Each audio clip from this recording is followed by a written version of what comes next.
আমাদেরকে দুইটা মার্কিং করতে হবে, আই আর ডাব্লিউ। এটা সবসময় মনে রাখবা, I for important, W for weakness.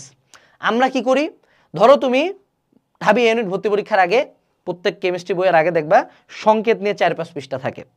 তুই নিজেকে প্রশ্ন করো লাস্ট 5 বছরের সংকেত কয়টা আসছে ঢাকা বিশ্ববিদ্যালয়ে? হয়তো একটা বা দুইটা, কিন্তু তোমার সংকেত মনে থাকে না। এখন ঢাবির আগে আগে তুমি যদি সংকেত পড়ে টোটাল ধরো 4-5 ঘন্টা খাই ফেললা, টোটাল টাইম ওয়েস্ট।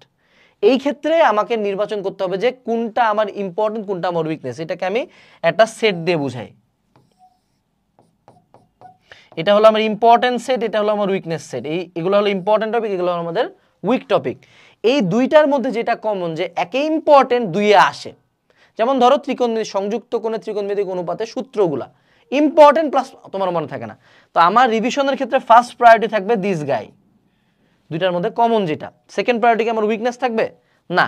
এখানেও দেখা যায় যে ধরো উদ্ভিদ শারীরতত্ত্বের যে এটিপির ছকটা আছে, এখান থেকে কোশ্চেন আসে, এটা তোমার কম মনে থাকে, বাট দ্যাট ডাজন্ট মিন যেটা অতটা ইম্পর্টেন্ট। সো তুমি যদি ওইটা সারাদিন পড়ো তাহলে কিন্তু হবে না। কিন্তু গ্লাইকোলাইসিসের ধাপ থেকে কোশ্চেন আসে সম্ভাবনা অনেক বেশি। সেক্ষেত্রে তোমার সেকেন্ড প্রায়োরিটি থাকবে রিমেইনিং ইম্পর্টেন্ট টপিকস, এবং লাস্টের দিকে প্রায়োরিটি থাকবে, থার্ড প্রায়োরিটি থাকবে তোমার উইক টপিকস। সো তুমি যেই সোর্স থেকে পড়াশোনা করতেছো অ্যাডমিশন টাইমে, সেই সোর্সটাতে পড়াশোনা করার টাইমে তুমি যদি আই ছোট করে ধরো একটা টপিকের পাশে ছোট্ট করে একটা আই দিয়ে গোল করে দিলা, একটা ছোট করে ডাব্লিউ দিয়ে গোল করে দিলা, এরকম আই আর ডাব্লিউ দিয়ে যদি গোল করা শুরু করো তাইলেই তোমার রিভিশন ম্যাটেরিয়াল রেডি। পরীক্ষার আগের দিন শুধু ওই আই আর ডাব্লিউ পড়ে যেতে পারবা। এই কাজটা যদি আগে থেকে করো লাভ যত বেশি, কারণ রিভিশন ম্যাটেরিয়াল এককালে আমরা বেচতাম। সমস্যাটা কোন জায়গায় হয় দেখো, তোমার উইকনেস আমি জানি না, তো আমি তোমাকে শুধু ইম্পর্টেন্ট টপিক দিতে পারবো, শুধু ইম্পর্টেন্ট পড়লে হবে না, কারণ উইকনেস থেকে কোশ্চেন আসতে পারে। সো তুমি জানো স্পেশালি তোমার কি লাগে।